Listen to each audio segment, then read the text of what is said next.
everyone, this is the Trader Investor. I want to start off today by talking about the death cross that we hear about Bitcoin lately. What does it mean? What does it mean for your trading, for your long hold position, and how are we doing in general when we look at Bitcoin? So first, let's understand what the death cross means. It's the cross of two moving averages, the 200 moving average and the 50 moving average, the simple moving averages. And moving averages, what they tell us is, depending on the time frame you're looking at, the concept stays the same. So when we look at the daily, the 200 moving average says over the last 200 bars, 200 days, what was the average closing price? You can set the moving average based on closing, on high, on low, or open, but the most commonly used one is on close. So over the last 200 bars, what was the average close? That is what the 200 simple moving average tracks. The 50 moving average tracks the close or average close of the last 50 bars.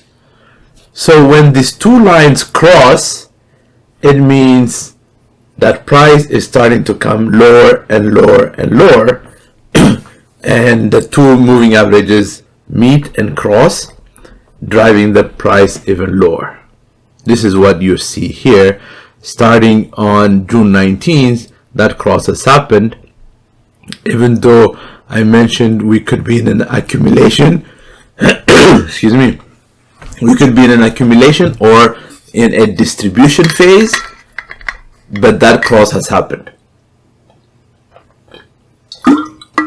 So what does that mean? How do we trade this, and how do we look at our long-term investment? If the cross is any indication that price is going to drive lower, and usually it doesn't drive right down at the beginning of that cross. Sometimes you get a rebound and then it drives down. For me, this is just a buying opportunity.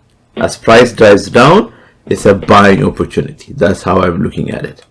But Bitcoin being the leader, Bitcoin is leading the way down, so every crypto is down. But that's okay if you're a long-term buyer. If you're a trader, then you're trading the upswing and the downswing, so it doesn't matter to you anyway. If you're a long-term holder, this is where it becomes painful, especially if you started to chase. If you started to chase and bought at 20,000, at 30, 40,000, 60,000, as we were approaching that, if you are buying at those highs and chasing, this is where it becomes painful. What I always say is, when you want to add a position, you want to look for a pullback. Pullback, price moves up, it has a pullback, it gives you a buying opportunity, you enter. Price pulls back, it gives you a buying opportunity, you enter. Price pulls back, buying opportunity, you enter. Price pulls back, buying opportunity, you enter. All these areas are potential areas of entry. Of course, as you get into a little bit more advanced technical analysis, this area here is not an entry area. Here, this area here is not an entry area because we're making now lower highs. So we already know technically price is starting to drive down. So this yellow box is not an entry area. If you are a type of person that says, I'm just going to keep accumulating every month I'm buying, then my recommendation is, instead of buying here at these tops, buy at these lows. So here are your true buying opportunities. These are your true buying opportunities. And on the way down, you can say, well, you know, price came down and made this double bottom, so this could be my other buying opportunity. It's not making a new high, so then we wait a little bit longer let's remove all these drawings. So we wait a little bit longer for price to give us some confirmation that price is reversing. We can add to our positions. So if you're a long-term buyer and you're buying every month, you have a set of investment dollars allocated to crypto, whether it's Bitcoin, Ethereum, or anything else, then what you want to do is buy those dips. And sometimes those dips might take a while to show up, and if you're patient, so here, run up, dip, run up, dip, run up, short dip, but still a dip. Instead of buying at the high, you wait here, and run up, dip, run up, dip. So if you missed this entry, and price keeps going up, you might say, well, why don't I enter here? Why don't I enter here? It's a valid question. What is your risk appetite? Because as price moves higher and higher, there's a big likelihood of a pullback. So of course, if you bought here, it's a much better price than here. Yes, granted. But in terms of probabilities and likelihood, you always get good pullbacks. And if you want even the ability to trade faster, look at the hourly chart. Look at the hourly chart and find your buying opportunities on the hourly chart. So if we go back here, so run up, pull back, run up, pull back. So it gives you those opportunities sooner than a daily chart. So you could do that. But in all, what I'm trying to say in this video, in this conversation, there's two things. As you can see, the death cross, or the opposite, when the 50 crosses the 200 to the upside, then price starts to run up. As you can, this is what I mentioned earlier. After the cross, price reverses and gives you another opportunity. So as soon as it crosses, it doesn't mean you should buy here. Wait for price to give you a test near the 200 and buy here. At least, if not the 200, wait for price to come down to the 50 and buy here. Right? Some sort of a pullback. So that's what I meant by it usually doesn't just keep going straight up from there. And now we're at the opposite side of that game now. And the hourly, the cross has already happened at the hourly. And the death cross they're talking about is in the daily chart. But in the hourly, that cross has happened a while ago. As price was starting to drive down, that cross happened on May 11th. That's when we are starting to make lower highs. So lower highs, and we have the cross. I don't usually use moving averages. This is purely educational purposes to show you what the hype and all the discussion, all the news is about the death cross. I use just price action that tells me the same thing, but price action is faster. It tells me the action now instead of having to wait for a lagging indicator. So on the hourly, May 11th, when we started to make lower highs, we already knew price is going down, and so price has been going down since. So price has been going down. It gave us a little bit of a breather.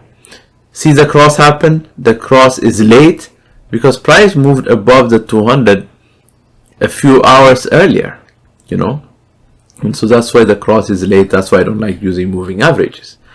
But here, the cross happened to the upside. You wait for a pullback to the 200 and enter. But again, you have some headwinds because we're in a heavy downtrend.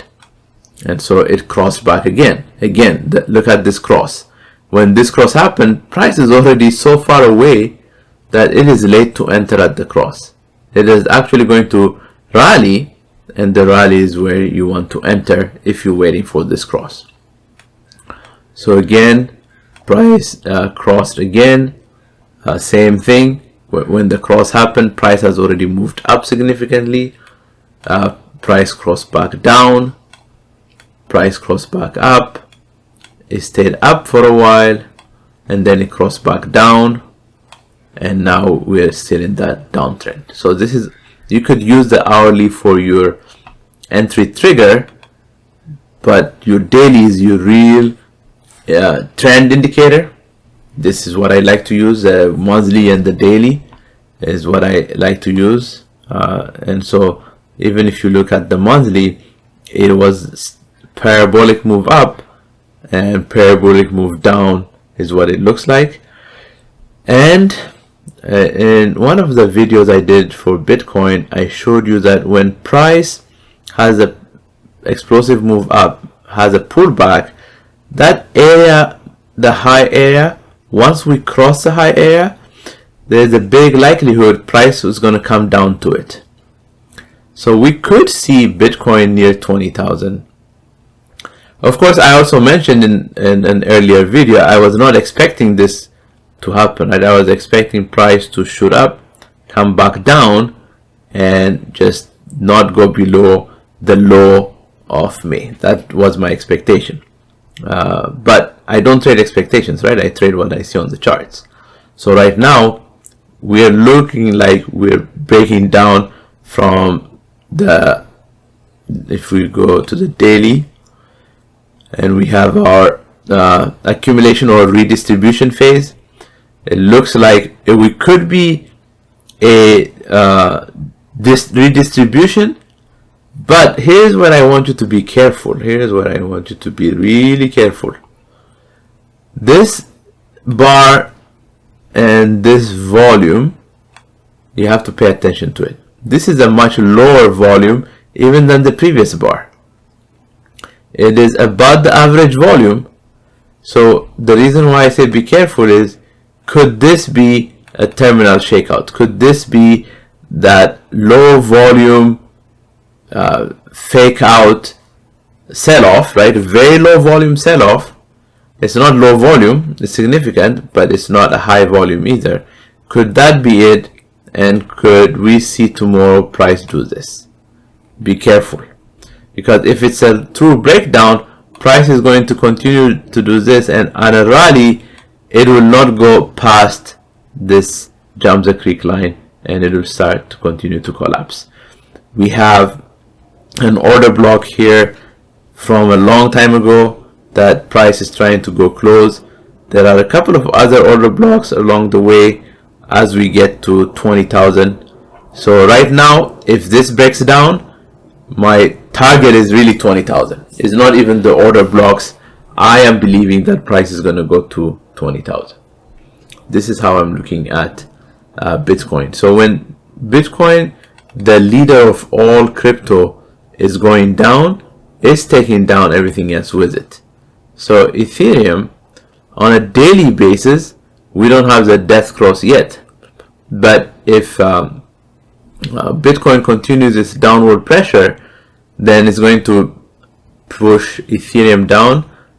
Ethereum 750, beautiful, and re-entry. This first yellow line that you see right below the jump the creek line, this is where price is going, because that's a long-term area where price broke out from that area and is coming back down to test it. It is breaking out from different areas, and it is coming back down to test them. So is it going to test just this line, which was the high made in January 2018, or does it want to go further and test the next level high that was broken, and that high in May 2018? But I'm less reluctant about that line because there's a bar February 23rd that already came down to it. So I am actually going to remove this line for us because we've already mitigated. Mitigation is not the correct word, but we've already taken care of this break of the high. We came back and tested it and rallied really well. So right now we have a couple of lines that we're dealing with. That's what we're seeing. Death cross has not happened for Ethereum, but downward pressure of Bitcoin is going to push everything else down. Woohoo! Why? Because it's a buying opportunity. We're not long-term holding is not in today, out next month, out next year. It's 5-10 years horizon. And in those 5-10 years horizon, these big dips are buying opportunities as long as we continue to believe crypto is here to stay. So is that your belief? Then this is buying opportunity, not a panicking opportunity. We can always panic for no reason, and there's no need to panic for no reason. We get excited on dips, buying opportunities, and we look at our analysis to figure out where are the right places to add to our positions. So this is what the crypto world is telling us. This is what it's looking like, and the cross has already happened in Bitcoin. As you can see, the price is way below where the cross has happened. It's way below where the cross has happened, and it's not at the low point of today, but it's still much lower, and price is continuing to have that downward pressure. So this is what it is looking like. Alright everyone, take care, and I will see you in the next video.